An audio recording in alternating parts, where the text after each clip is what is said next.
The most advanced builders in the universe wouldn't build on planets. Their biggest monuments would be solar system-sized. These are theoretical megastructures. Huge cosmic engineering projects. They're beyond our physics, beyond our scale. So we're going to look at 20 of them, from the classic Dyson Sphere, which encloses a star, all the way to a bridge between two galaxies. And by the end, you'll have a new way to think about intelligence, what it can become, what it means for a civilization to leave its home world behind, and what kind of marks that civilization might leave, what signs we could look for. These answers could change how we see ourselves, where we fit, and they could guide how we search. How we look out into the dark, what future is big enough, what future actually fits the size of the cosmos, the silence of the cosmos. That's the biggest clue. That profound quiet, the absence of any obvious signals, that's what started this whole line of thinking. In the early 1960s, physicist Freeman Dyson was considering a very practical problem. If an alien civilization existed, how would we ever know? He reasoned that any society growing over thousands or millions of years would face one ultimate constraint. Energy. Their need for power would become astronomical, literally. So he proposed a simple answer, a staggering one. They would dismantle their planets. Use the raw materials to build a swarm of energy collectors, completely surrounding their sun. This shell or cloud, now called a Dyson Sphere, would capture every last photon of light the star produced. It was a thought experiment, a signature. It moved the search for life from biology to engineering. We weren't just looking for living beings anymore. We were looking for their footprints, their construction sites on a scale we could see from across the galaxy. This was the birth of a new way of thinking, astroengineering. It asks a different kind of question. Not what can we build with today's tools, but what does physics itself allow? What could be built if you had millions of years, the resources of entire solar systems, and a will to grow without limit? This framework gave us a way to categorize that growth, the Kardashev Scale. A Type 2 civilization doesn't live on a planet. It lives with a star using all its energy. A Type 3 does the same for an entire galaxy. These aren't science fiction tropes, they're logical endpoints. They are what happens when intelligence stops thinking about building houses and starts thinking about rearranging the cosmos. Before we can look at the 20 specific structures, we have to make this mental leap. We have to shift from a planetary perspective to a stellar one. These megastructures are not just buildings, they are the ultimate expressions of that shift. Monuments written in steel and gravity against the dark. They're building these massive things. To understand them, you need a way to group them. It's like finding strange tools. You'd sort them by what they do.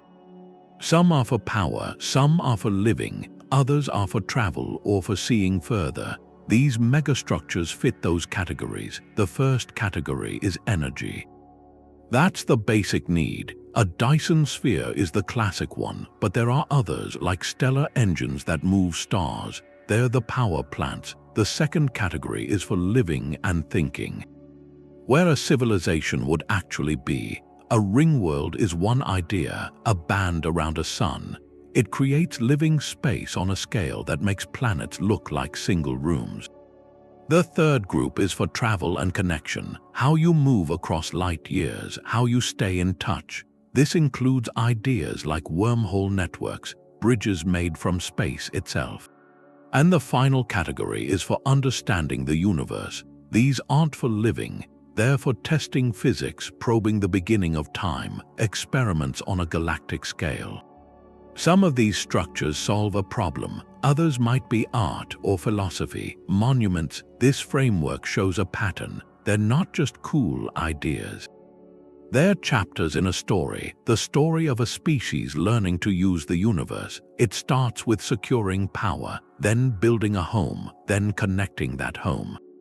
Then asking the biggest questions. With that, the audacity becomes clearer. They are solutions, and we can look at the solutions. The first one is the Dyson Sphere. It's the idea that started all of this, the first real step. Think about it. Our whole civilization runs on just the little bit of sunlight that hits Earth.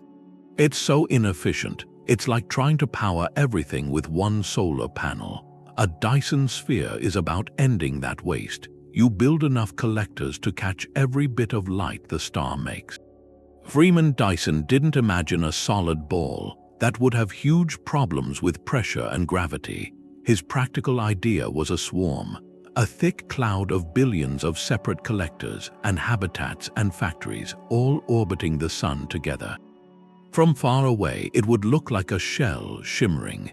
The star inside would get dim, invisible light, but all that captured energy has to go somewhere. It gets radiated back out as waste heat, a glow in the infrared. That's the signature, that's what astronomers look for. Not radio signals, but the heat of an entire civilization's power usage. There are projects now with names like glimpsing heat from alien technologies. They're scanning the sky, looking for stars that are dark, invisible light but bright in the infrared. Finding one would be the biggest discovery. It wouldn't just mean we're not alone. It would show us what comes next. The energy from a structure like this is hard to even grasp. It's billions of times what we use now. This isn't about keeping the lights on. This level of power lets you do things we can barely imagine. Planetary climate control. Computation so vast it could simulate universes, changing elements on an industrial scale, or just supporting quintillions of beings in habitats of pure comfort. A Dyson Sphere is a species graduating. You stop being a tenant on a planet. You become the steward of your whole star system. It's the ultimate power source. It's the foundation. Every other megastructure, any ringworld, any star engine almost certainly needs the energy budget of a Dyson Sphere just to start building it. It's the first tool, the most important one. A solid shell isn't the only way to do it. There's a more practical version, maybe a more beautiful one, the Dyson Swarm. You don't think of it as a single roof over the sun. You think of it as a flock, a vast, shimmering flock of birds, each one a separate structure, all flying together in harmony. It's a civilization building its future piece by piece. One solar power satellite goes up, then a habitat, then a factory that builds more satellites. Over centuries, this cloud gets thicker until from far away it looks like a sphere, but it's alive. It's dynamic. Each unit, they're sometimes called statites, doesn't even have to orbit the normal way. It can use a huge mirror, a light sail, so the gentle push of the sun's light balances the pull of its gravity. It just hangs there, suspended on a beam of photons. This solves the big problems of a solid shell. No crushing gravity, no impossible engineering stress. If one unit fails, the whole structure doesn't collapse. You can test new designs. The swarm can grow organically as the civilization's needs grow. It's the ultimate scalable project. You start with what you can build today, and you never really stop. This swarm becomes more than a power source. It becomes an entire new ecosystem. The space between all those countless units would be buzzing. Traffic, communication lasers, shuttles moving materials and people. It becomes the civilization's industrial heart, its factory floor under an eternal sun. The energy it collects doesn't just power homes, it powers the next phase. It provides the electricity to smelt asteroids, to forge the girders for even bigger structures. The Dyson Swarm isn't the final goal. It's the construction site and the power grid and the foundation all at once. It's how you bootstrap yourself into a universe of bigger possibilities. That swarm is just a cloud of points. The next move is to bring it all together into one solid surface. To build a world, not just a home, and that brings us to the third structure, the Alderson Disk, a thing of bewildering scale. It's a giant platter like a cosmic disk with a sun at the center hole. The inner rim of this disk sits in the star's habitable zone. It's not a ring around a star, it's a plane. A flat, solid plane with a surface area millions of times Earth's. All of it could be lived on. The idea came from a scientist, Dan Alderson. It solves the living space problem on a scale that makes planets look like tiny islands. Think about living there. You'd stand on a surface that stretches to a horizon so far away it curves upward. Your sun, that star, sits permanently in the center of the sky, fixed in that hole. It never rises or sets. That creates a permanent twilight band along the inner rim, a ring of eternal dawn or dusk where conditions are just right. Further out, the sunlight gets too weak and the disk goes dark and frozen. Further in, it's scorched, but that habitable band, that golden ring, would be wider than the orbit of Mars. It's the ultimate real estate, a flat, endless plane for life under an eternal sun. Gravity is a puzzle here. The disk's own immense mass and its spin would create a pull down toward the surface. You wouldn't fall toward the star in the middle. You'd stand on the disk like it was a planet, but a planet with no curve, just an endless flat plane. The engineering challenges, though, are beyond comprehension. The material to build it would need impossible strength, far beyond any known element, to keep it from being torn apart by its own spin and the star's gravity. You'd also need a way to keep the star perfectly centered in that hole, to stop it from drifting into the rim. Some ideas suggest an active support system, like a network of incredibly powerful engines on the far side, constantly making tiny adjustments to hold the whole disk in balance. So why even think of this? The Alderson disk is a philosophical shift. It's the desire not just for space, but for a specific kind of space, a uniform, controlled, vast environment. It's about mastering geography itself. On a planet, you're limited by mountains and oceans and climate. On a disk, you design the whole world. You decide where the cities go, where the forests grow, where you put the oceans. It's the ultimate terraforming, not of a planet, but of a blank slate the size of a solar system. It's architecture as cosmology, a statement that a civilization can build not just a house, but an entire, flat universe to its own design. A flat disk is just a static. It doesn't go anywhere, but then you get motion, a journey built into the ground itself, the ringworld. It's a band, a ribbon.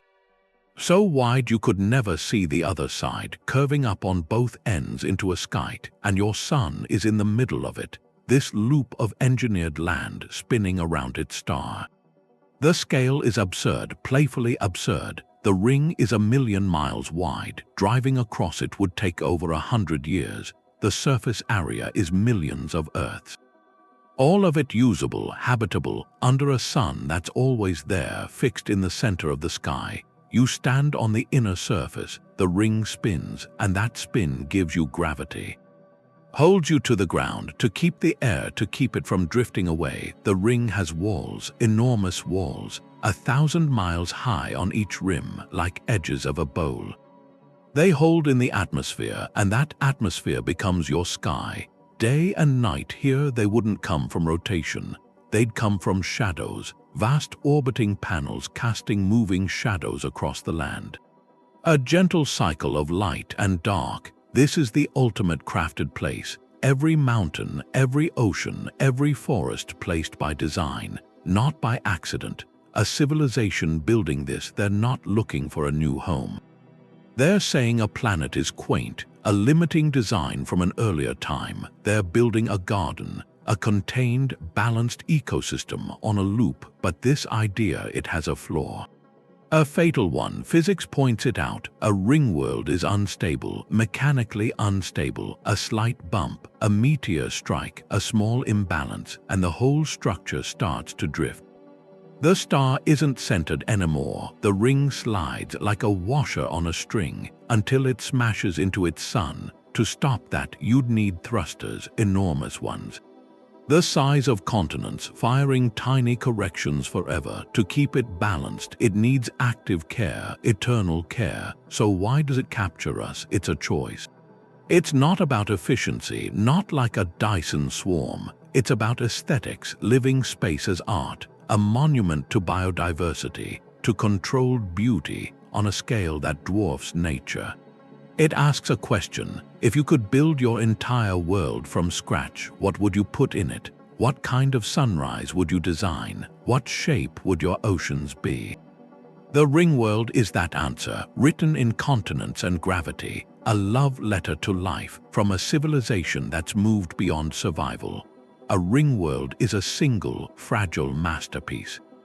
But what if you wanted to build a million worlds, not just one? That's the Bishop Ring. It's a smaller, more practical cousin, built on a human scale, something we can almost grasp. Instead of a band the size of Earth's orbit, it's a single rotating ring, maybe a few hundred kilometers across. You spin it, and that spin creates gravity on the inside surface. You stand on the inner wall of this giant, rotating tire, down fields toward the outside. The entire landscape is built on this curved inner skin. The mountains, the lakes, the cities. Overhead, a long strip of mirrors runs down the central axis. It reflects sunlight in, giving you a perfect, controlled day and night cycle. The sky isn't open space. It's the other side of the ring, curving up and over you. You see more land in the distance, more clouds. It's a world in a bottle, a complete, self-contained ecosystem. The beauty is its modularity. You don't need to dismantle planets to build one. You could construct it from asteroids, use advanced materials like carbon nanotubes. And once you've built one, you can build 1,000, place them in stable orbits around a star, a whole archipelago of independent worlds, each with its own climate, its own culture, its own design. Some might be vast parks, others bustling metropolis rings. It represents a different philosophy, not the single grand statement of a ring world, but a distributed, resilient approach. If one ring has a problem, the others go on. It's a civilization building neighborhoods in space, not just one colossal city. The Bishop Ring is the ultimate stepping stone. A proof of concept for artificial gravity and closed-loop life support on a staggering scale. Master this, and you've mastered the basic technology to build anything. These rings could become the standard dwelling place for a species that has left its planetary cradle behind. They are the apartments in the sky, the townships of a Dyson Swarm. The practice before attempting the truly impossible. They show that the future might not be one giant structure, but a constellation of countless smaller ones. A galaxy of handmade worlds. All these rings and disks and swarms, they're fixed, anchored to one spot. But what if a civilization didn't want to be anchored? What if their philosophy was growth itself, endless expansion, a constant journey? Then they might build a Topopolis, cosmic spaghetti. It's the ultimate nomadic habitat. Imagine a single, impossibly long tube, a flexible, planet-sized garden hose. Inside its walls is a whole world, gravity created by its spin. But instead of coiling it into a ring, you let it stretch. You send it into a long, lazy, helical orbit around the sun. It winds around the star, loop after loop, like a strand of DNA wrapped around a central point. A single Topopolis could be millions of miles long. It could stretch for astronomical units, and the civilization inside could keep building. They could add new sections to the end, year after year, century after century. The tube grows longer, coiling into an ever more complex, tangled mat of living space around the star. This solves the problem of growth. You don't need to find new planets. You don't need to build a second ring, you just extend. You keep adding to the tube. The civilization becomes its own highway, its own ever-expanding frontier. The people living inside might not even perceive the grand coil. From their perspective, they're on a long, straight river valley that goes on forever. The sun would rise and set in a strange, predictable pattern as their section of the tube orbits and twists. Different regions could have different climates, different cultures, all connected in one continuous, linear city. This is a species that has woven itself directly into the structure of its solar system. They are no longer inhabitants of a place, they are the place. Their home is a thread stitching itself through the void. It represents a mindset of perpetual becoming, not a finished monument but a process, a living, growing entity. The Topopolis isn't about reaching a destination, it's about making the journey your home. It turns the very act of expansion into architecture, and it asks a question. What is more important, the world you build or the act of building it forever? A tube, a ring, a disk, they're still physical places, spaces for bodies. But what comes after that, when a civilization doesn't need a body anymore, when the main thing is thought itself, that's the Matryoshka Brain. It's not a world. It's a mind, a computer the size of a star. The name is from those nesting dolls, one inside the other. Think of a Dyson Sphere, but in layers, the innermost shell right up against the star. It catches that raw, intense energy, uses it to run computations, incredible speeds, but that work creates waste heat. That heat doesn't just escape. It's caught by a second shell, bigger, around the first one. This second layer runs on that lower-grade heat, does a different kind of computation, slower, maybe, but still enormous. Its waste heat gets caught by a third shell, and so on, layer after layer, until the last one, the outermost shell, radiates the final bit of warmth out into space. Every joule of the star's energy gets used for thought. This machine has one purpose, to process information, not to run a climate, not to power a city. To think, to calculate, to simulate, the scale is beyond any metaphor. It could hold the uploaded minds of that entire civilization, everyone living in realities they built. Limitless complexity, it could run simulations of whole universes, explore every possible path of physics, of history. It could be solving problems we can't even imagine. Questions about reality itself. This structure is a transition, a profound one. The civilization here isn't biological anymore, it's post-biological. Its existence isn't about flesh and blood, it's about patterns of information. The star isn't its sun, it's its battery, the ultimate power source for a universe made of pure mind. The Matryoshka Brain is a cathedral for consciousness, a monument not to living but to thinking. It asks the final question about intelligence.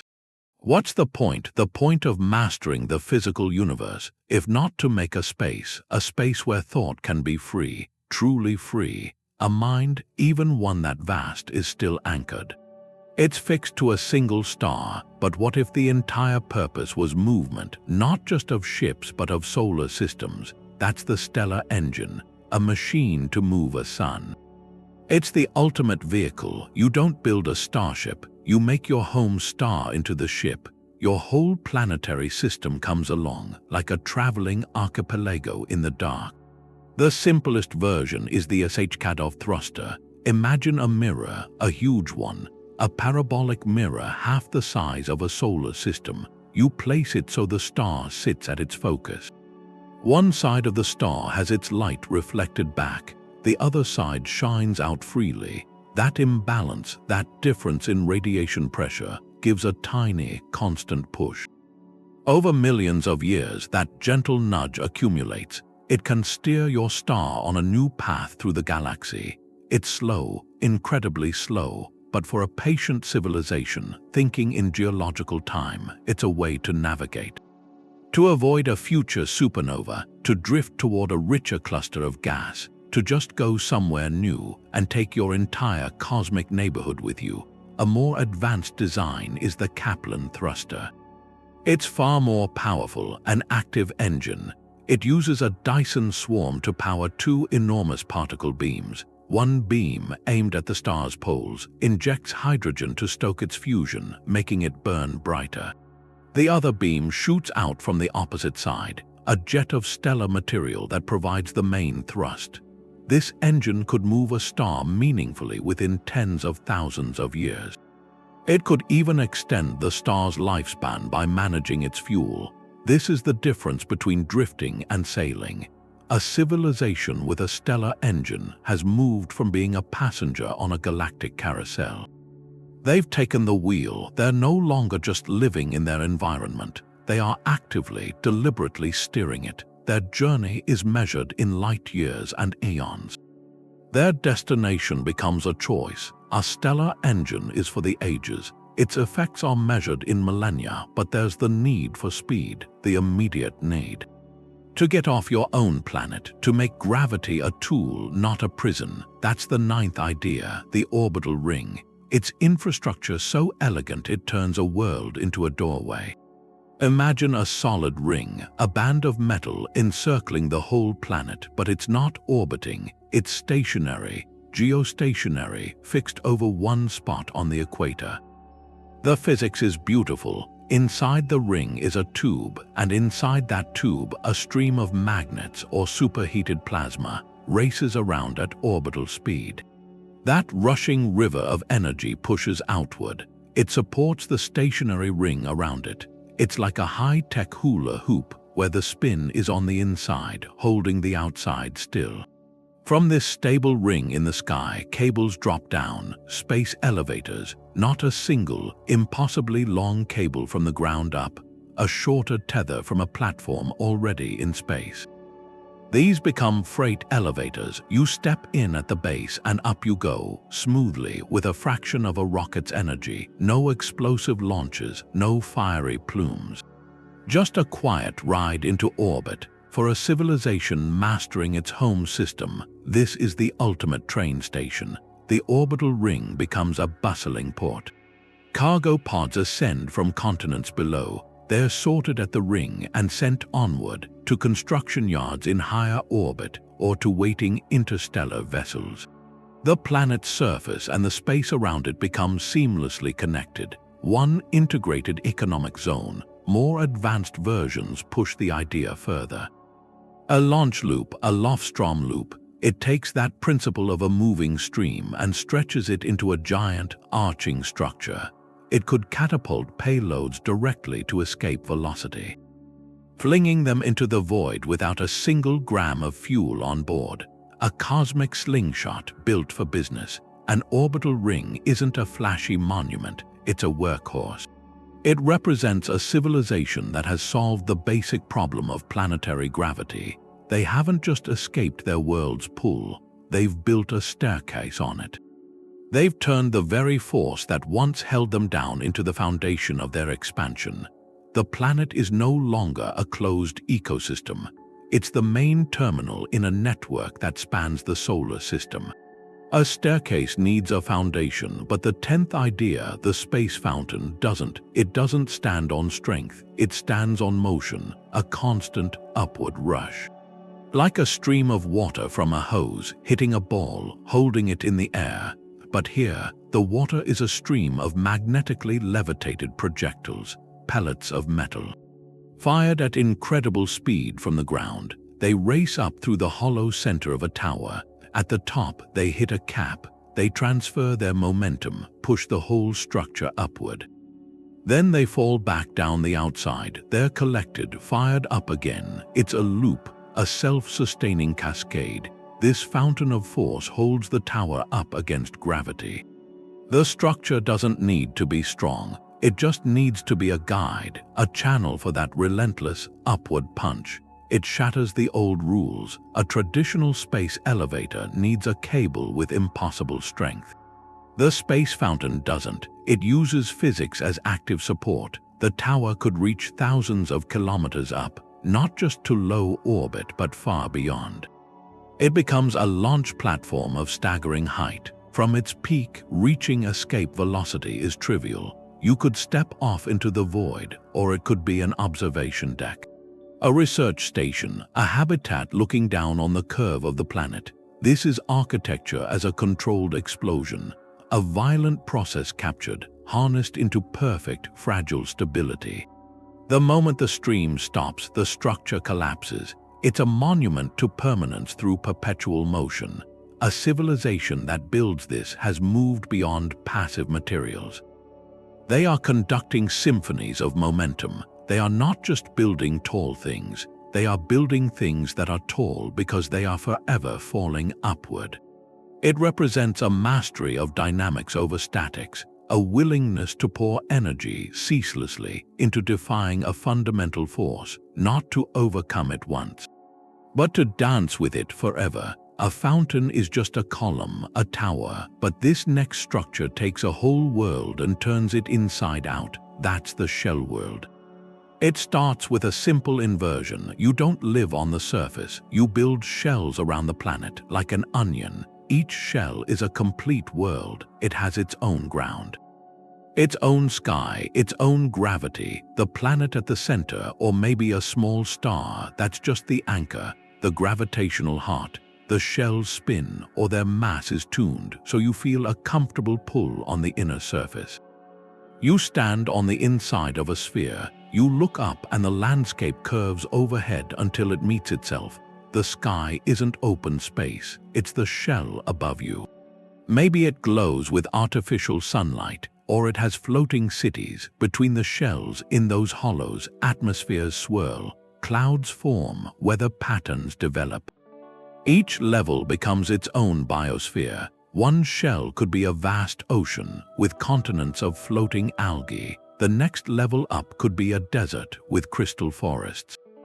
Another could be temperate, endless meadows. To move between these stacked realities, you'd use monumental shafts, space elevators that travel through the emptiness between shells, connecting the floors of this cosmic skyscraper. It's the ultimate act of organized creation. It's not terraforming one environment, it's designing 1,000 different ones, all in perfect, controlled balance. A civilization that builds a shell world isn't just an engineer, it's a curator of life. They can preserve every ecosystem, every climate that ever existed, or invent new ones. They can separate cultures or let them mingle in designated zones. It represents total environmental mastery. The planet's raw mass and gravity become a framework, a skeleton to hang entire invented worlds on. Its architecture as biodiversity, a living museum, and a home on a planetary scale. Why do it? Same reason we build gardens with different themes: for beauty, for knowledge, for the joy of variety inside a single grand design. The shell world is a universe in a bottle, each layer a different chapter in the story of life. A shell world is still tied to a planet. It's a place to live. The next step isn't about living, though. It's about power, a source of power so strong, so extreme, it warps reality. The black hole farm. You're harvesting energy from the ultimate cosmic engine. A civilization that's moved past stars. They've gone to something more basic, more dense. The idea is to make or catch small black holes, not the giant one in a galaxy's center. Tiny ones, maybe mountain-sized, maybe atom-sized, and then you feed them. You drop matter carefully into their event horizons. As that matter spirals down, it heats up. Billions of degrees, a swirling disk of plasma. That disk glows ferociously, and you collect that radiated energy. Or, for the very smallest holes, you use a different process. Hawking radiation. A black hole isn't completely black. Quantum effects at its edge make it slowly evaporate. It emits particles and energy. For a small black hole, that evaporation is fast. Furious, it becomes a brilliant furnace, self-contained. You could put one of these micro black holes inside a starship, a contained singularity. Feed it a trickle of hydrogen. It would give more power than 1,000 suns. The ship becomes its own universe, carrying its own pocket of distorted space-time as an engine. The engineering challenges are beyond us, of course. How do you hold a black hole? You can't touch it. You'd need a cage, forces, maybe intense magnetic fields, maybe a shell of energy to contain its location. A perfect, stable trap. One mistake, one containment failure, and the black hole starts eating its surroundings. The safety protocols would be a religion. A liturgy of precision, repeated over millennia. But if you master it, this technology gives you something no star can: portability, density. A black hole with the mass of a small moon could power a whole civilization for eons. From a space no bigger than a pinprick, a civilization using black hole farms, they stop seeing the universe as objects. They see a tapestry of energy potentials. They've learned to domesticate the most violent phenomena there is. They're not just living with gravity anymore, they're harvesting from the wounds in space-time itself. Turning the ultimate symbols of cosmic destruction into the most reliable power plants you could imagine. A cylinder is simpler than a ring, more elegant. It's a classic shape, the Alderson cylinder or the O'Neill cylinder. It takes that idea of spin gravity and puts it inside a can, two huge cylinders. Each one may be 20 miles across, 100 miles long. They rotate in opposite directions. That counter-rotation stabilizes everything, like a gyroscope in space. And inside, the whole inner surface is land. It's a full landscape, soil, mountains, rivers, forests. You look up and the world curves over you. It meets itself on the other side. Along the central axis there's a long, thin tube, an artificial sun, a strip of brilliant light. It cycles on and off to make day and night. Clouds would form in that open air. Drifting in gentle currents, weather patterns would emerge, a complete, closed, miniature Earth. But it's a designed Earth. You could have one cylinder that's just an endless Mediterranean coastline. Another that's a global alpine meadow. A third that's a single, planet-wide shallow sea, dotted with archipelagos. Each one is a choice, a defined aesthetic. For an early spacefaring civilization, these are the logical step. You build them from asteroids, from the raw material of a broken-up moon. They become your first true homes off the home world. But for an advanced civilization, the vision expands. You don't build one cylinder, you build a million. You place them in stable clusters, in vast, swirling archipelagos around a calm star. Each cylinder becomes its own independent world, its own experiment, in society, in ecology, in art. Some might be bustling metropolises, cities climbing the curving walls. Others might be preserved wilderness, silent except for the wind in artificial trees. They represent a philosophy of decentralization, resilience through distribution. If something happens to one cylinder, the millions of others continue. There's no single point of failure. This is a civilization that's embraced diversity. Not just of life, but of lived experience. They've traded the singular, fragile biosphere of a planet for a kaleidoscope of handmade worlds. Each cylinder is a statement. A declaration that a world isn't something you find, it's something you build, and once you know how, you can build as many as you need, in as many varieties as you can dream. A cylinder, a ring, a world, they're all made of matter. You're arranging atoms, gravity, light. It's sculpture in the old sense, but the 14th idea asks something else. What if you stopped sculpting matter and started sculpting the rules themselves? That's the Quantum Cathedral. It's not built from steel. It's built from intention, woven right into the fabric of space. You could think of it as a temple, not to a god, but to the underlying code, the code of reality. Its spires aren't physical, they're regions of space where the probabilistic dance of particles is forced into a single, harmonious state. Its purpose isn't to house people. It's to house possibilities, to make the impossible stable. So what would it do? The theories are profound. It could generate exotic matter, stabilize it. Matter with negative energy density, the kind you'd need, theoretically, to hold a wormhole open. It wouldn't just find a wormhole, it would manufacture one. And then impose order on the chaotic quantum fluctuations that would destroy it instantly. It could act as a cosmic tuning fork, resonating with the quantum vacuum. Maybe slowing its decay, preventing it. This isn't engineering, not as we know it. It's applied metaphysics, a civilization that builds this. They've moved beyond asking how the universe works. They've begun asking how it should work. They're not just users of physics anymore, they've become its editors. The structure itself might be invisible. A vast lattice of energy fields and probability suppressors. From the outside, it might look like a shimmering distortion, a region of space that seems subtly wrong. Inside, the laws of physics might be curated, tuned for a purpose: travel, communication, or preservation. Preservation against the ultimate fate of the cosmos.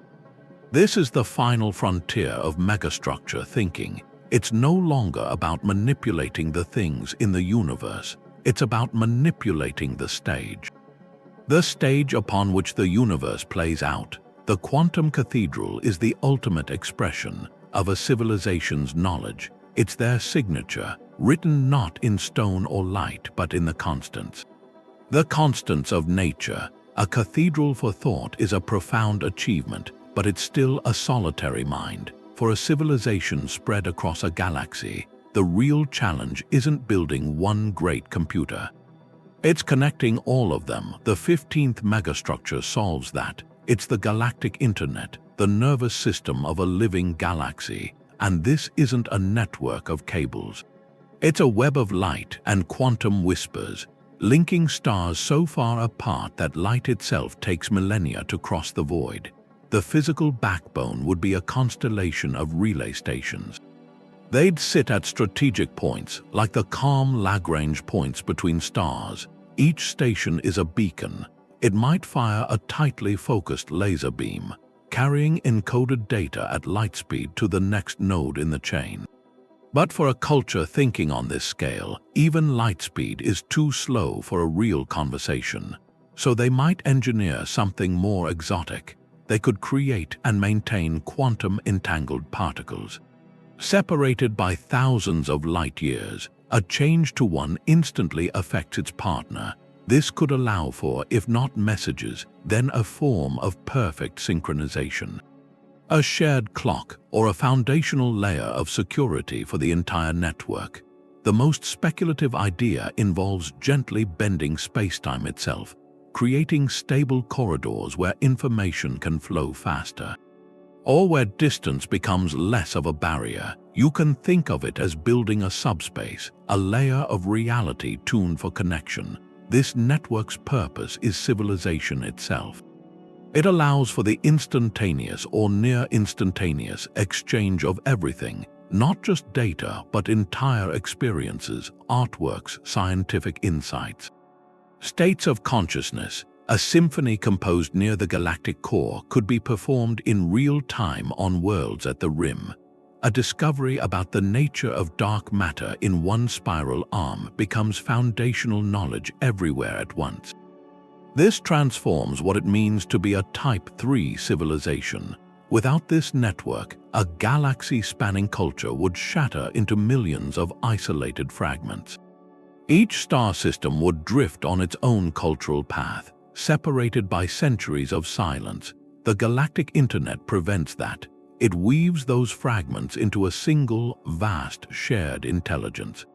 It ensures that distance does not mean disconnection, that a being living on a world orbiting a red dwarf in one corner of the galaxy is in every meaningful way a contemporary and a neighbor of someone living near a blue giant 50,000 light-years away. Their shared reality is this constant, flowing river of thought. This megastructure is perhaps the most important one for preserving identity. It turns a territory into a community. It is the ultimate answer to the silence we observe. If such a thing exists, the galaxy isn't silent at all. It is humming constantly with a conversation we simply cannot hear. That galactic conversation needs fuel, a constant flow of raw material on a scale that's hard to picture. To keep it going, a civilization has to move past just using a star's light. They have to learn to feed from the star itself. That's the star-lifting apparatus. It's the difference between picking fruit from a tree and pruning its branches to shape how it grows. A Dyson Sphere captures the energy a star gives off. A lifting apparatus goes further. It taps the star's body, its actual substance. You use immense magnetic fields like these cosmic fishing nets or beams of focused energy. You draw plasma right from the star's outer layers, from its corona. That superheated soup of hydrogen and helium gets siphoned away, collected in these vast magnetic bottles orbiting nearby. The whole process is slow, deliberate, it spans millennia, but the yield is the ultimate resource. It's the very stuff of stars. That stellar material becomes the feedstock for everything. It fuels the fusion reactors for 1,000 bishop rings. It provides the hydrogen for interstellar ramjets. It's the raw element you use to forge the girders of new orbital plates. The hulls of generation ships, but the act of lifting does more than just provide material. It changes the star. By carefully removing mass, you can actually extend its life. A lighter star burns its fuel more slowly, more gently. A red dwarf, already long-lived, could have its lifespan stretched to trillions of years. You're not just mining a star. You're gardening it. You're managing its metabolism for the very long term. This is a profound shift in a civilization's relationship with its cosmic environment. They're no longer just inhabitants of a solar system. They're its stewards. They've moved from passive observation to active, delicate stellar husbandry. The star isn't just a fiery backdrop to their existence anymore. It's a partner in a grand multi-billion-year project, a project of preservation, of construction, of making sure the light at the center of their world burns not just brightly, but for as long as possible. They've learned to read the life cycle of a sun, not as a fate, but as a blueprint they can now gently, expertly edit. That galactic conversation, that shared intelligence, it's a living thing. But then the conversation ends, the lights start going out. So the 17th megastructure is built for that. It's a library, a fortress for memory. A time capsule so big it makes planets look like passing thoughts. Some civilizations, they might not build for power or for travel. They might build just to be remembered. And the engineering has to match that purpose. You need a medium that lasts, not for centuries, for eons, billions of years, through the death of stars, the drift of galaxies. One idea is to use a neutron star, a city-sized ball of degenerate matter where atomic nuclei are pressed together. It's nearly indestructible. You could encode information in the star's spin, in the precise arrangement of mountains on its crust. A slow pulsar becomes a beacon, broadcasting an archive. Another idea is a vault inside a stable region of spacetime. A pocket universe sealed off where time inside is slowed to a crawl. A single day inside might span 1,000,000 years outside. The knowledge inside would just wait. This structure isn't for the builders to use. It's a gift, a message in a bottle thrown into the ocean of time. Its contents could be everything, the complete genetic library of every species from a homeworld. The symphonies, the philosophies, the equations, the raw experience of being that civilization. It's their attempt to speak to the far future, to intelligences that will rise long after their sun has cooled. Or maybe it's a final act of defiance against entropy, a statement that something of their pattern should persist. This shifts the purpose from pure utility to something else. Legacy, it comes from a deep desire, the desire to echo, to leave a mark that says we were here, and we thought, and we felt, and it mattered. In a universe that seems indifferent, a monument like that is an act of hope. It assumes a future worth speaking to. It assumes memory has value, even if no one is left to remember. This vault isn't a home. It's a tombstone and a birth announcement written across reality. A monument looks back. This next structure looks out. It looks further than anything else could. The 18th megastructure is the gravity lens telescope. It doesn't use glass or mirrors. It uses space-time. A star's mass bends passing light. It acts as a natural lens. That's a prediction from Einstein's general relativity. It's just a fact of the cosmos. An advanced civilization wouldn't just observe it, they would build around it. they would build the ultimate observatory. The idea is to send a probe or stations out to the focal point, where the bent light from behind the star comes into perfect focus. For our Sun, that point is incredibly far. About 550 times farther out than Earth is from the Sun, a journey that would take decades for us, but for a species that's mastered their solar system, it's just another construction site. They would place their instruments on that precise line, a line that stretches billions of miles behind the star. The resulting telescope would have a lens the size of a star. Its power is almost impossible to overstate. It could see the surface of a world in another galaxy, not as a blurry dot. You could see continents, cloud patterns. The lights of cities at night, if they were there. You could watch the weather on a planet orbiting a star 100 million light years away. You'd be looking into the deep past, but with a clarity that makes every other telescope look like a pinhole camera. The megastructure isn't just the distant sensor, it's the whole supporting system, the data relays stretching back from that lonely outpost, the habitation modules for the scientists who tend it, the power stations that keep it running in the cold and dark of interstellar space. This is a tool built for one purpose: pure knowledge. It represents a civilization that's moved beyond reshaping things. They've entered a phase of profound observation. They want to understand the story of the cosmos, not just their chapter in it. They turn their entire home solar system into a single, gargantuan eye. An eye that peers across the void, collecting the faintest whispers of light from the dawn of time. It's the ultimate act of cosmic curiosity, a declaration that seeing, truly seeing, is the highest form of mastery.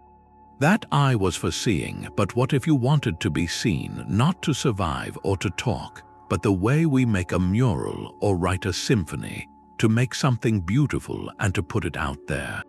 So that's the 19th megastructure, the cosmic artifact, built not for power or living or travel, but for art. Think of a civilization that solved everything. Limitless energy, safety guaranteed for eons. What's left is expression. They might look at the night sky and decide to rearrange it. One idea is a braided nebula. They'd take their stellar engines, the ones that move suns, and use them not to navigate but to choreograph. Over thousands of years, they'd guide hundreds of stars into a specific shape. A temporary formation, a spiral or a helix, a symbol, a constellation made on purpose, not by chance, a masterpiece that might last 1,000,000 years before the stars drift apart. Another idea is a resonant Dyson Swarm. Instead of just collecting light, the billions of collectors could be set to dim and brighten in a pattern, a coordinated pulse. From far away, the whole star system would throb with a complex rhythm, a symphony written in light with a beat that takes years. Anyone watching would see it.